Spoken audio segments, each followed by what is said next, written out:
Well, g'day everyone. Today we've got the Kawasaki KLX300R. Now this is brand new and it's fantastic to see Kawasaki bringing new models into the dirt bike scene. They brought out the KLX230R and now we've got the 300R that we're testing today.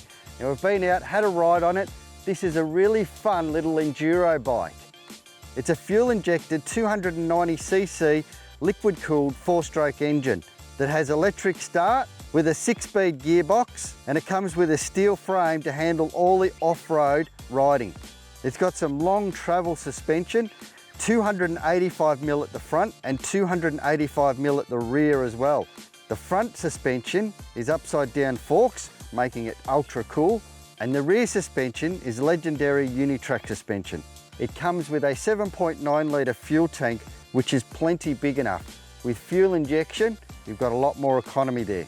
The triple clamps are just like the KX style triple clamps where you can adjust the handlebars backwards and forwards, meaning you've got a little bit more room to play with the adjustment on the bike. The wheels are 21-inch front and 18-inch rear, which is great, gives you plenty more tyre choices.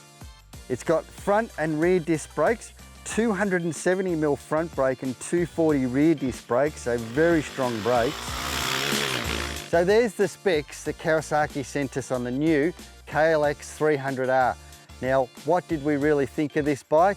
To tell you the truth, when we first got it, I looked at it and went, it looks a little bit short and chubby, but that doesn't bother me too much. That means it should turn pretty well.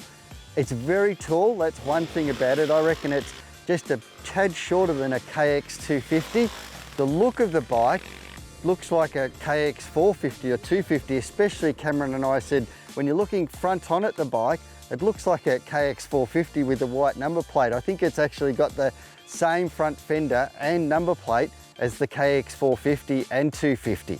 So this thing straight out of the crate, when you first sit on it, does feel quite soft, but that's what it's all about. It's about getting someone that's probably a little bit more advanced as a beginner and maybe intermediate rider that wants to go out and have a ride in the bush and have a bit of fun with it. So the good news for Victorian riders and some Tasmanian riders is you can wreck-reg one of these bikes quite easily. And this is capable in the bush. I went out and had a little bit of a loop around here in the bush. Up and down hills, not a problem. It doesn't rev real hard, this bike. It takes a little bit to get it up and revving. But saying that, it still has plenty of torque down below and it'll get you up hills, over logs, through the scrub, no worries whatsoever. Well, the really cool thing today was I got Cam out to do some trail bike riding. We're out here on a private property, so we can have a ride. What did you think of the KLX300R, mate? I really enjoyed the bike. I quite liked the style of it as well. It had a different style of the 230, but you know, on the front half, like you were talking about, it's quite similar to a 250, which is what I like. And I like how it's got a little fuel gauge up at the top there, so you know, if you're out riding in the bush, you don't know how much fuel you got left, and you know, the light's going to come on. So I think that's quite a good positive. That's a really good point. I forgot about that. You know, they've got a fuel gauge and engine light as well.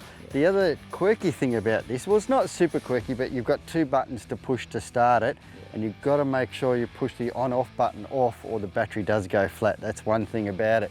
But the suspension on it for yourself, now you're quite a bit lighter than me, about 30 kilos. Yeah. What did you think of it? I thought the suspension was quite soft, but you know, it was still good enough to get around the track, even when the soil was a little bit softer around here. So there you go, there's 30 kilos difference and it still handled both of us, no worries whatsoever. Good fun for trail riding, isn't it? Oh, definitely, yep. Yeah, the brakes are strong. Yeah, for how heavy the bike is, the brakes are quite strong.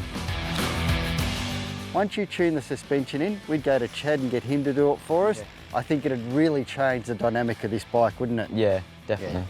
So Cam, if there was something you'd change on the bike, what would you do? There would probably only be 2 things I would change. It would probably just be the grips, just put some Pro Taper grips on there. It's just for personal preference. Yeah. And then just put a gripper seat on there. Oh, okay. Yeah. For me, I'd like to see a pipe on it. I'd like to see it come out with handguards too. If it's a bush bike, why not bring out handguards?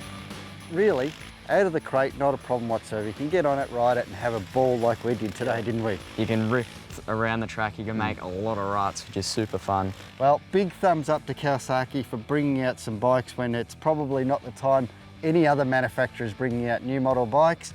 Great job, they've done a really good one with this one too. They certainly have. Get out and check it out at your local Kawasaki dealer.